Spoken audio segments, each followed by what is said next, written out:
On August 5th of 2005, an episode of SpongeBob SquarePants by the name of Clustershulk that was never supposed to be seen to the general public was accidentally aired on live TV. Said episode contained content that belonged nowhere near a kid's television network such as Nick. Due to this, the episode was never seen again, becoming an obscure incident that few remember.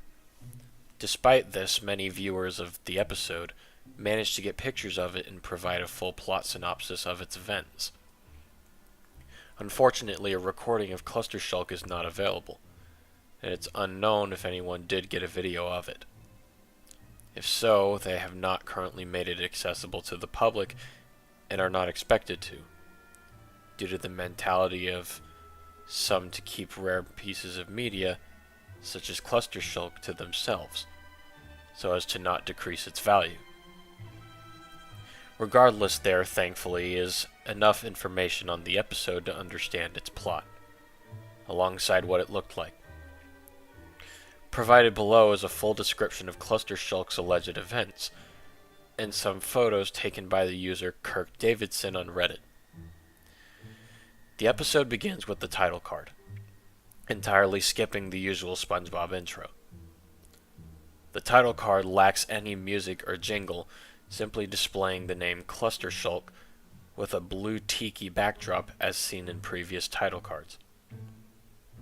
Afterwards it fades out, then in with a wide shot of Bikini Bottom at night, with some soft, barely audible ambience playing in the background. After a few seconds, the scene slowly fades out to show another wide shot, this one of the Krusty Krab. The camera then slowly zooms in on the restaurant before abruptly cutting inside. There, in the register booth, lied Squidward, his eyes fixated on a magazine he was reading as he wore his usual dull expression, and after a few seconds, the sound of someone or something tapping on glass can be heard, catching Squidward's attention. He puts his magazine down and looks up, with the camera cutting to the front of the restaurant, only for there to be nothing. Squidward sighs, pulling his magazine back up and continuing to read it. A few more seconds later, the glass tapping can be heard again. Now annoyed, Squidward angrily puts his magazine down again before looking back up, the camera once again cutting to the front of the restaurant. Instead of nothing, however, a familiar figure can be seen standing outside the Krusty Krab next to the front window on the right. Squidward. This presumed clone of Squidward stands there, wearing a blank expression as he stares ahead, making no abrupt movement or sign of emotion. The camera then cuts back to Squidward, a look of shock plastered on his face as he breathes heavily. As the camera cuts back to the front, with Squidward's doppelganger continuously standing there, frozen, it suddenly sprints to the right, with almost impossible speed.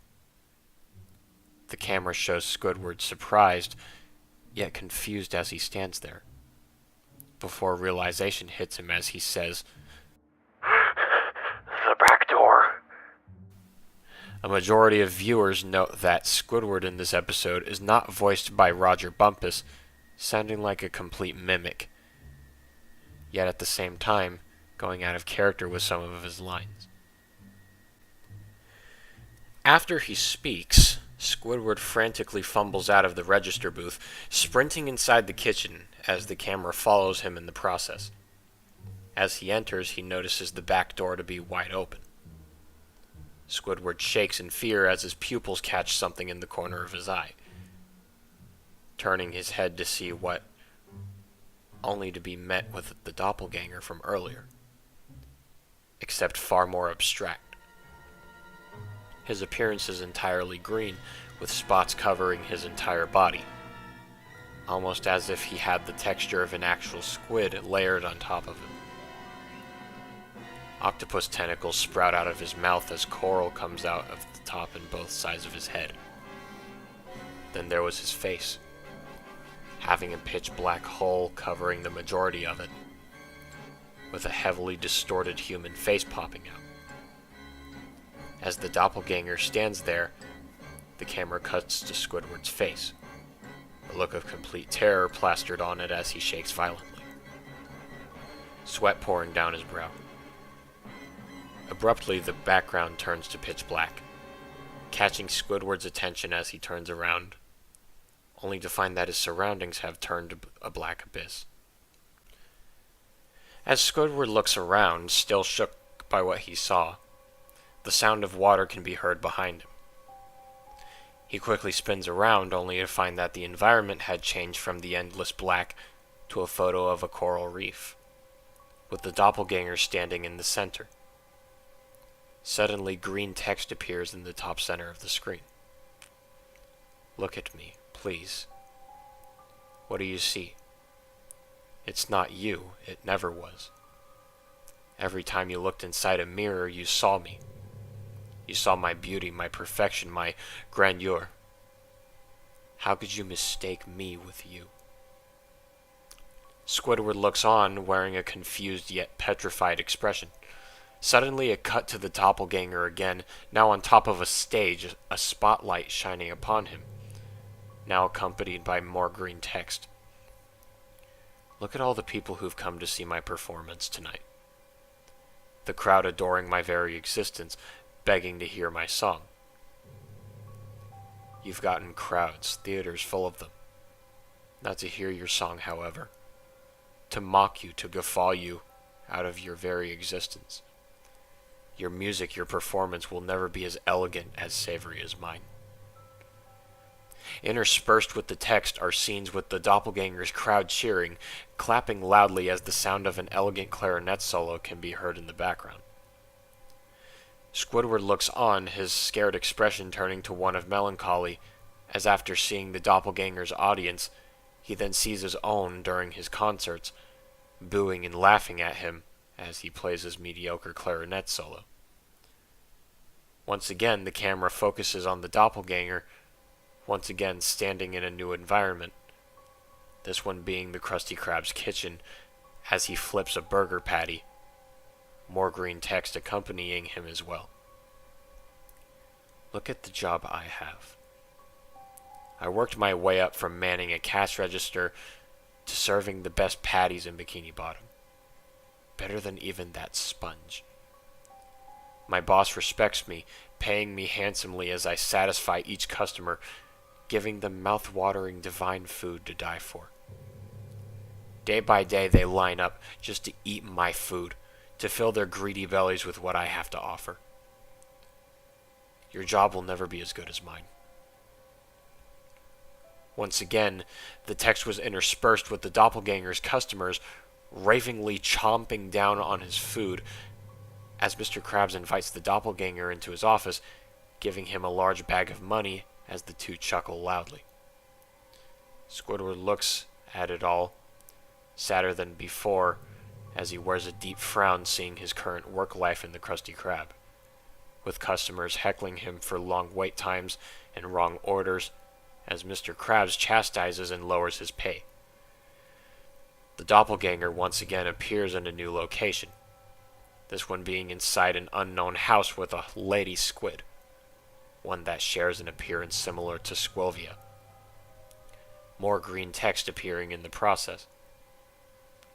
"Look at the love I found, the friends I have. They enjoy my presence, like my company, call me over to their homes for a drink and a chat, laughing at the good memories we've made and the ones to come. My girlfriend loves me to death, savoring our relationship, the time we've had together, everything. They all love me. They see me for who I am, and they like me for it. And not just my fame, my fortune, even the sponge and the star. I finally got to know them, to be their friends, to understand and enjoy them. Your friends will never be as good as mine." Once more, interspersed between the text was the doppelganger hanging out with his friends and girlfriend, showing the time they spent, with even SpongeBob and Patrick being there. Squidward is completely devastated at this point, beginning to weep as he looks on at his lack of friends. SpongeBob and Patrick annoying him, and no love life to speak of, as no one shows up to his birthdays, his parties, anything, with him just being alone. One last time, the doppelganger appears in a new location, this one being the black abyss from earlier, accompanied by a final row of text. Look at my life, full of meaning, full of people who love and who I love back. I have accomplished so much, gained so much, I couldn't be happier than I am now. So tell me, what makes your life as good as mine? We both know the answer. Generous as I am, though, talking to someone of the likes of you. Here's my final piece of advice. Make everyone scream your name. Then you will be a fraction of my worth. The camera cuts to Squidward's face, no longer wearing a look of dejection, but of emptiness. As it held on to him, the scene abruptly cut to him back inside the register booth, standing there with that same look of emptiness. Suddenly, he left the booth, with the camera following him as he went out from the front doors of the Krusty Krab, walking down the street. His walk went on for a full 5 minutes before he arrived on his street, passing SpongeBob's pineapple before turning to his house and going inside. The camera followed him as he went upstairs, walked down his hallway, and turned to enter the clarinet room. The camera did not follow him inside, however, holding on the clarinet room's door. After a few seconds of silence, the sound of a gunshot can be heard, alongside the visual of a flash of light under the clarinet room's door. Afterwards, the sound of a faint thump can be heard. A few more seconds later, the episode cuts to black before fading into its final image. That being of Squidward lying on the ground, his head blown open as blood pools underneath. Next to his corpse lied the cause of his death, a double-barrel shotgun. It holds on this disturbing sight for a while as faint melancholic music can be heard in the background before the camera slowly zooms out of the shot, eventually cutting to black. After this, the "coming up next" on Nick's screen appeared, a stark contrast from what conspired before. As you'd imagine, a cluster of angry phone calls and emails flooded Nickelodeon's office, with parents rightfully furious at the disturbing content their kids had witnessed. Nickelodeon made a response shortly afterwards, admitting fault for the incident due to the behind-the-scenes negligence from their broadcasting studio. They also claimed that the episode was aired by mistake, being accidentally submitted to the office and mixed up with the episode that was supposed to air. Fortunately for Nick, a majority of parents were quelled by this response. For teenage and older fans, however, they found the statement to be questionable and full of holes. Because of this, one fan by the name of Albert managed to get in contact with an employee at Nick who was involved in SpongeBob's production, who wished to remain anonymous. The anonymous employee stated that Nickelodeon were being true about the behind-the-scenes incompetence and the airing of the episode being an accident. The origin of the episode, meanwhile, was completely made up. Instead, the episode was actually created by an employee at Nick who also worked on SpongeBob, someone who the anonymous employee knew closely. The episode was the employee's vent tape, using it to get his emotions out while working on the show. When the anonymous employee was asked what emotions his friend was giving out, he said that he didn't know, but that he expected that it was because of his breakup with his girlfriend, his bad work life, and his recent depression diagnosis. Despite the anonymous employee not stating his friend's name, SpongeBob fans managed to uncover it anyway. A day after Albert's interview with the employee, news broke about a man by the name of Gabriel Hansen being found dead inside his apartment. The cause was suicide by a double-barrel shotgun,